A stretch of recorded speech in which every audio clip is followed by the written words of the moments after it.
Welcome back to the Mr. I1 YouTube channel. If you're interested in personalized patrilineal analysis and having a video created regarding your direct patrilineal line, consider becoming a Patreon member.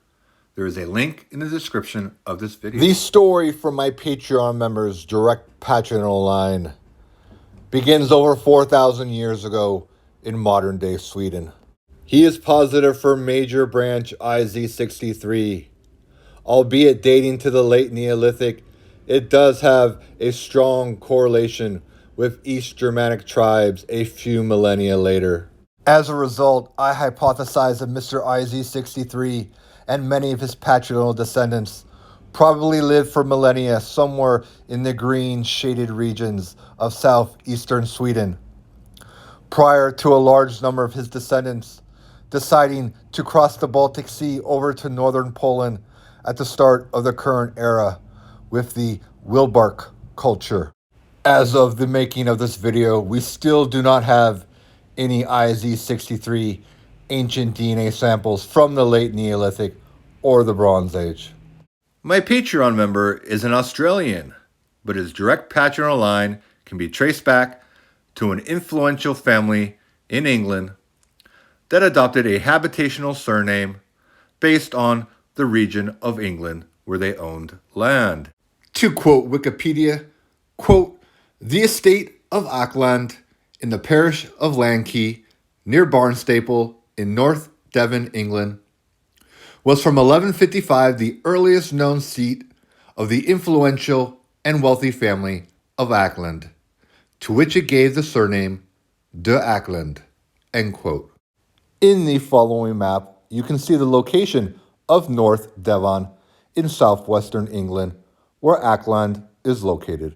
To further quote Wikipedia, quote, the Devon historian Risdon, died 1640, stated regarding the parish of Lankey, in this parish is Acland, pleasantly situated against the south in the side of a hill, which hath given name to its ancient dwellers, who have continued in that place from King Henry II unto this present time, of which lineage 5 of the first were called Baldwin, end quote. Why did the earliest inhabitants of the Acland estate choose the name Baldwin?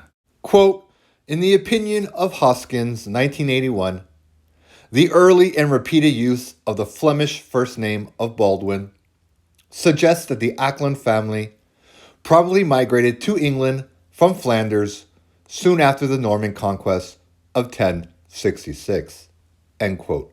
It's important to note that up to 1/3 of William the Conqueror's invasion force of England could have been from Flanders, and these individuals were richly rewarded with lands and titles for their service to William. It's also important to note that the Acland family first enters the historical record during the beginning of the reign of Henry II, who comes to power right after the tumultuous civil war in England known as the Anarchy. The areas shaded in red were loyal to King Stephen of Blois, and the areas shaded in blue were loyal to King Henry II and his mother, the Empress Matilda. It's interesting to note that the county of Devon is located in that blue area. One problem with the Flanders origin theory for my Patreon members' patrilineal line is that when King Henry II took power in England in the year 1154, one of the first things he did was expel the Flemish from England. As a result, I feel it's more likely that the Acland family has Norman roots from France rather than Flanders, and they rose to power during the reign of King Henry II because of their loyalty and service to him during the Anarchy.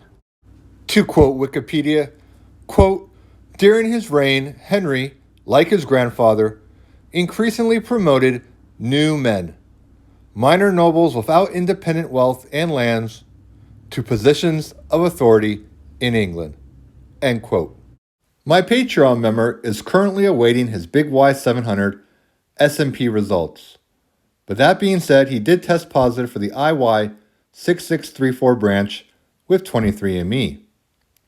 And based on his STR matches, I predict that he's also most likely positive for the downstream branch I-BY3385. My Patreon member's closest ancient DNA connection thus far comes from the 2023 study, Genetic History of East Central Europe in the First Millennium CE. In the family tree DNA database, he is labeled Koaluko66. He lived sometime between 80 and 120 CE, and he was discovered in Poland.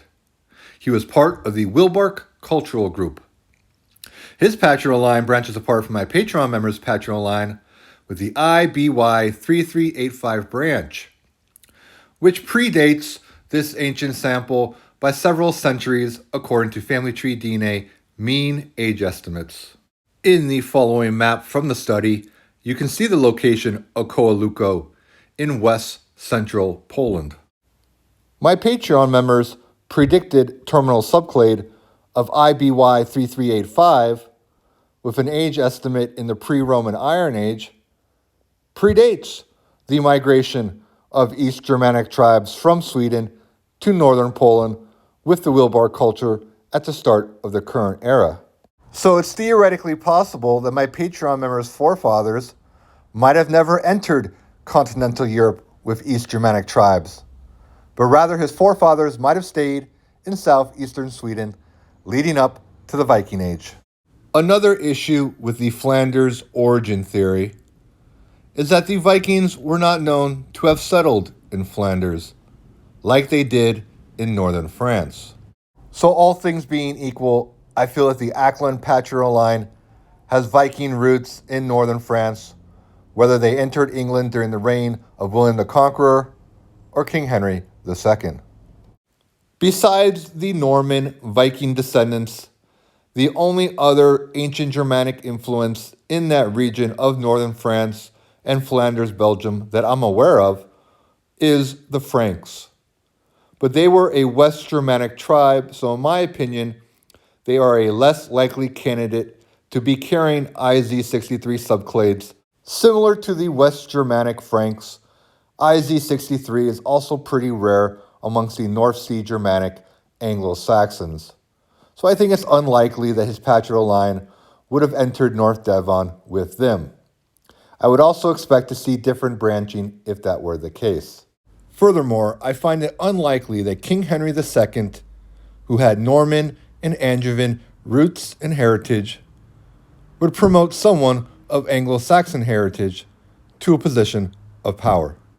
The same logic applies for asserting that the Acland patrilineal line might have entered that region of Devon in southwestern England during the Viking Age with the Great Heathen Army. I find it highly unlikely that someone who was not of Norman and Angevin roots would have been promoted to a position of power. What's really fascinating is this is now my third Patreon video that I've created for Major Branch IZ63 that has a correlation with the reign of Henry II in England, with Norman and or Angevin influences. Now, I'm not aware of any East Germanic influence in that region. So the only way I can explain IZ63 entering the region would have had to been a direct route from Scandinavia during the Viking Age. Just for fun though, I will include one extra, very speculative possibility that involves the East Germanic Visigoths in France. In the year 1152, King Henry II marries Queen Eleanor of Aquitaine and takes control of her lands in France. From this region was the original Visigothic settlement, certainly carrying IZ63 patrilineal lines. Could this royal union be the cause of certain IZ63 patrilineal lines with East Germanic correlations being introduced into England during the reign of King Henry II? I just don't know. My understanding is that the Franks would have pushed most of the Visigoths southward into the Iberian Peninsula. DNA testing is illegal in France. This might explain why my Patreon member doesn't have any current era subclade matches in the database yet. What more can we learn from my Patreon member's STR results? Well, unfortunately, he has no Y111 matches. And the 5 Y67 matches he has, and I put matches in parentheses, are distant. They all have a genetic distance of 6 or 7 to him, and all 5 of them have already tested Big Y, so we know exactly where they branch apart from my Patreon member on the haplotree. And all of them branch apart during the pre-Roman Iron Age. That being said, though, he does have one Y37 promising lead. This individual only has a genetic distance of 1 to him at Y37, while all the rest of his Y37 matches have genetic distances of 3 or 4. Furthermore, this promising lead claims London, England for their earliest known country of origin. Now, there's no guarantees that Y37, this close match could be an example of convergence, but either way, it's worth pursuing upgrading this individual to Big Y700. You never know. His results might be the key in trying to shed more light regarding how my Patreon members' patrilineal ancestors ended up in England. Thanks for watching.